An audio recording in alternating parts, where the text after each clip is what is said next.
Memang setiap subuh saya mempersilahkan masyarakat datang bertemu dengan saya. Kebiasaan ini bukan baru sekarang. Kebiasaan ini waktu saya bupati 10 tahun ini saya laksanakan. 10 tahun Pak? 10 tahun. Tentu ada yang datang minta, Pak, saya tidak punya kacamata, saya membaca tidak bisa. Kacamata Pak? Ya, soal persoalan tanah dan sebagainya sampai subuh itu. Setiap pagi bisa sampai 20 proposal. Biasa juga ada yang tes seleksi. Datang semua bawa nomor. Ya, saya doakan. Ada juga yang lulus datang, terima kasih Pak, bantuan Bapak, padahal saya cuma berdoa saja, mudah-mudahan doanya Pak Imam soalnya. Iya, sekaligus gubernur. Oke, menarik. Yang paling menarik lagi anak-anak SMA yang sering mereka lebih memilih subuh ketimbang datang di kantor. Saya tanya, kenapa kamu memilih subuh, kan di kantor kita ada. Dia bilang, kalau di kantor Bapak sudah pakaian dinas sudah lain lagi.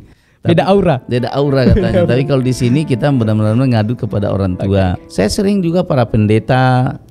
Ya, para pendeta kalau subuh-subuh bisa datang ketemu saya cerita. Hindu biasa sering juga datang. Ya, saya bilang mohon maaf, apa tidak merasa ini karena datang di masjid? Tidak ada Pak, yang penting Bapak tidak marah kalau kami datang. Sebuah kesyukuran bagi saya karena saya bisa membuka momen itu. Karena ini bagian tanggung jawab saya sebagai seorang pemimpin.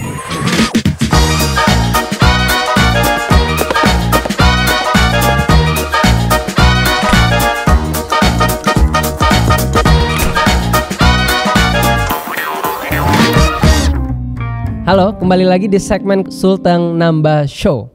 Di segmen ini saya mulai dengan cerita personal. Saya ketemu Bapak pertama kali itu di tahun 2017. Waktu itu di salah satu masjid di daerah Tavanjuka, Pak Gu. Saya datang baru balik dari pesantren di Jakarta ketika itu. Lalu saya lihat Bapak berkhutbah. Saya masih punya rekaman di HP yang satu, Pak Gu. Lalu kemudian saya mengenal Bapak dari banyak cerita yang cukup spiritual. Belakangan juga kita tahu nih, Pak Gu punya program bertemu masyarakat di masjid setiap subuh. Saya tuh pengen sekali bertanya, kenapa sih harus ketemu masyarakat tiap subuh? Bukannya Bapak punya staff yang kemudian bisa menjadi alat dan mungkin bisa menjadi jembatan bagi aspirasi itu, dan mungkin kemudian Pak Gu bisa melakukan hal-hal yang lebih besar. Gimana Pak Gu menjawab itu? Iya, sebetulnya kebiasaan ini bukan baru sekarang. Kebiasaan ini waktu saya bupati 10 tahun ini saya laksanakan. 10 tahun Pak Gu? 10 tahun. Jadi waktu saya bupati memang setiap subuh saya mempersilahkan masyarakat datang bertemu dengan saya. Karena waktu itu di Morowali ada namanya Morowali Berjamaah juga. Nah, kemudian selama 10 tahun itu saya banyak mendapat pelajaran bahwa ternyata masyarakat kita ini mereka bukan tidak puas mengadu ke staf kita. Tapi mereka punya kepuasan sendiri kalau bisa mengadu langsung kepada pemimpin tertingginya. Dan pengaduan mereka itu sebetulnya sesuatu hal yang juga bagi kita pemimpin ada bedanya ya kalau kita mendapatkan laporan kalau mengadu langsung. Itu biasa semangat eksekusinya lebih lebih dahsyat kalau dia mengadu langsung. Saat itu juga kita tergerak untuk segera menyelesaikan persoalannya. Nah, saya setiap subuh memang kebiasaan saya biasa bangun jam 4 subuh, itu sholat dulu kemudian ke masjid. Setelah itu saya menerima masyarakat di masjid. Biasa ada yang bertanya, Pak, gimana kami Pak yang tidak Islam, apa bisa kami ketemu? Saya bilang kalau mau ketemu saya boleh datang di halaman masjid atau mungkin juga setelah, karena saya kalau pulang di rumah Dinda itu kalau saya sudah di rumah pekerjaan saya sudah lain lagi. Kalau saya di rumah itu sudah sampai di rumah saya harus ngaji setiap hari. Ngaji minimal 5 surah itu wajib. Surah Yusuf, surah Ar-Rahman, kemudian surat Al-Kahfi, surat Al-Waqi'ah, kemudian surat Al-Mulk, surat Yasin 6. Itu wajib, itu harus setiap subuh. Jadi kalau saya sudah sampai di rumah itu pekerjaan saya. Ngaji dulu, habis itu olahraga pagi. Jadi kalau makanya kenapa saya terima di masjid, karena kalau sudah pulang di rumah ada agenda lain, sudah aktivitasnya beda. Jadi banyak juga teman-teman biasa, oh boleh enggak Pak kami bertamu di masjid? Boleh, saya bilang, karena enggak ada larangan kok.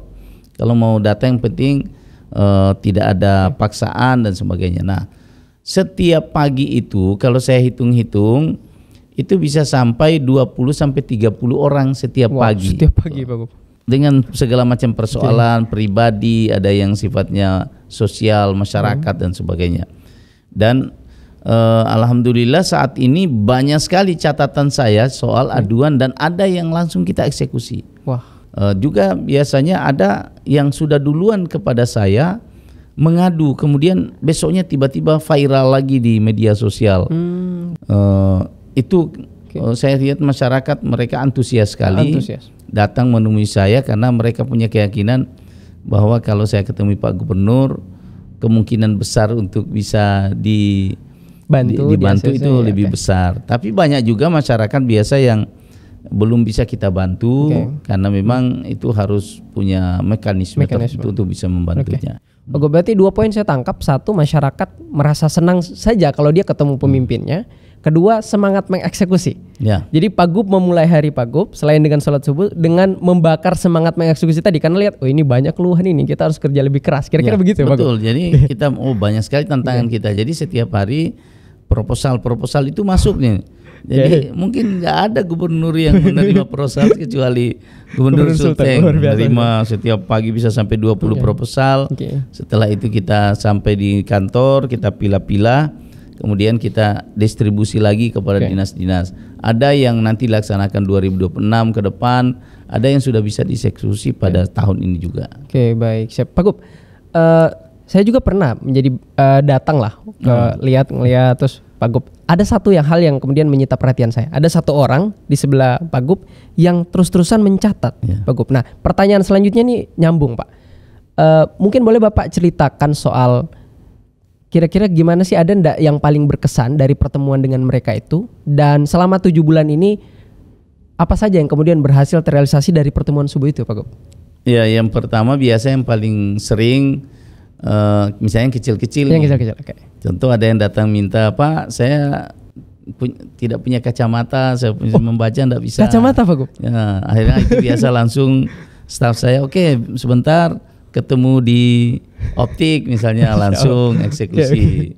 Nah, ada juga yang biasa datang mengeluh misalnya pegawai-pegawai saya sendiri. Oh, pegawai Bapak juga? Iya, mereka lebih memilih subuh ketimbang datang di kantor. Saya tanya, kenapa kamu memilih subuh, kan di kantor kita ada. Dia bilang kalau di kantor Bapak sudah pakaian dinas sudah lain lagi. Beda aura. Beda aura katanya. Tapi kalau di sini kita benar-benar ngadu kepada orang tua. Ada yang minta pindah, suaminya tugas di sini, dia tugas di sana. Pokoknya macam-macam lah keluhan. Kemudian ada juga biasa masyarakat mengadukan soal persoalan-persoalan tanah dan sebagainya sampai subuh itu. Kemudian juga ada yang biasa mengeluhkan soal orang sakit. Jadi kita langsung. Biasa juga ada yang sedang misalnya tes apa, seleksi. Datang semua bawa nomor. Ya, saya doakan. Ada juga yang lulus datang, terima kasih Pak. Bapak sudah bantuan Bapak, padahal saya cuma berdoa saja, mudah-mudahan doanya Pak Imam soalnya. Iya, sekaligus gubernur. Oke, menarik. Jadi itu kira-kira tapi memang kita harus sabar. Harus. Kalau setiap pagi 10 sampai 20 orang dengan segala macam persoalan. Yang banyak juga datang bawa undangan. Yang paling menarik lagi anak-anak SMA yang sering. Anak SMA. Anak SMA itu datang misalnya, Pak, kami ini datang tidak diketahui guru kami, kepala sekolah. Tapi kamu minta izin Pak, kalau bisa kami mau bikin acara di sekolah, acara penamatan dan sebagainya. Nah, terus apa, kepala sekolah tahu? Dia bilang tidak Pak, kami tidak tahu, tapi kami dengar katanya kalau Bapak sudah bilang oke, kepala sekolah tidak marah lagi. Nah, ya sudah, saya biasakan, yang penting kamu tidak memungut dari orang yang tidak mampu. Kalau tidak ada orang dipaksa, silahkan jalan. Nah, mereka senang lagi, biasa sampai 20 orang datang situ. Anak SMA. Coba pikirkan kita di usia kita anak SMA mana berani ketemu gubernur. Betul. Tapi dengan metode ketemu subuh itu mereka bisa datang karena pikirnya ini habis sholat subuh lagi tenang-tenang pikiran gitu kira-kira aja. Jadi ini sebuah kesyukuran bagi saya karena saya bisa membuka momen itu. Dan ini kebiasaan. Mungkin kalau kita terima di kantor itu beda ya Pak. Kalau di kantor itu formalitasnya sangat tinggi. Itu mereka harus datang harus bersepatu, harus dengan rapi. Tapi kalau di masjid mereka datang dengan pakaian sholat misalnya, atau misalnya saya sering juga para pendeta. Wah. Ya, para pendeta kalau subuh-subuh bisa datang ketemu saya, cerita gimana ada masalah, ada mengundang, ada misalnya acara gereja. Mereka datang di waktu subuh. Jadi demikian juga warga kita Hindu biasa sering juga datang. Jadi saya bilang mohon maaf, apa tidak merasa ini karena datang di masjid? Tidak ada Pak, yang penting Bapak tidak marah kalau kami datang. Siap Pak Gub. Jadi ternyata ini 10 tahun ya Pak Gub? 10 tahun saya bupati, saya jalankan ini. Dan mungkin kalau kita ngecek Pak di daerah-daerah lain, ya saya kira kita semua tahu bahwa bertemu dengan pejabat adalah sebuah kemewahan. Bahkan harus melewati benteng-benteng birokrasi, dan Pak Gub memilih jalan yang berbeda. Pertanyaan saya Pak Gub, ini komitmen selama jadi gubernur nih Pak? Bukan hanya di tahun pertama. Iya, komitmen selama saya jadi pemimpin. Selama jadi pemimpin, bukan hanya gubernur. Selama bukan jadi pemimpin. Apapun, jabatan apapun. Bahkan ini saya tidak sebut waktu saya kampanye. Oke, ini bahkan tidak disebutkan. Tidak ada saya sebut, tapi ini adalah bagian dari upaya pelayanan saya. Kalau kita sebutkan di kampanye itu kan itu semuanya program. Kalau ini saya tidak pernah menyebut waktu saya kampanye, tapi saya laksanakan. Kenapa? Karena ini bagian tanggung jawab saya sebagai seorang pemimpin. Program yang bahkan sebenarnya mungkin sangat bisa dijual pada saat kampanye, Bapak tidak bawa gitu. Karena siapa sih yang tidak mau ketemu gubernur? Tidak ada kita sampaikan itu, tapi ini bagian dari upaya saya bagaimana bisa lebih banyak bersentuhan dengan masyarakat. Karena dinda saya itu tidak bisa membuat sesuatu model kayak pencitraan, pura-pura merakyat dan sebagainya, ya. Saya ini apa adanya. Ya, kalau saya lagi formal, saya formal. Formalitas. Tapi kalau misalnya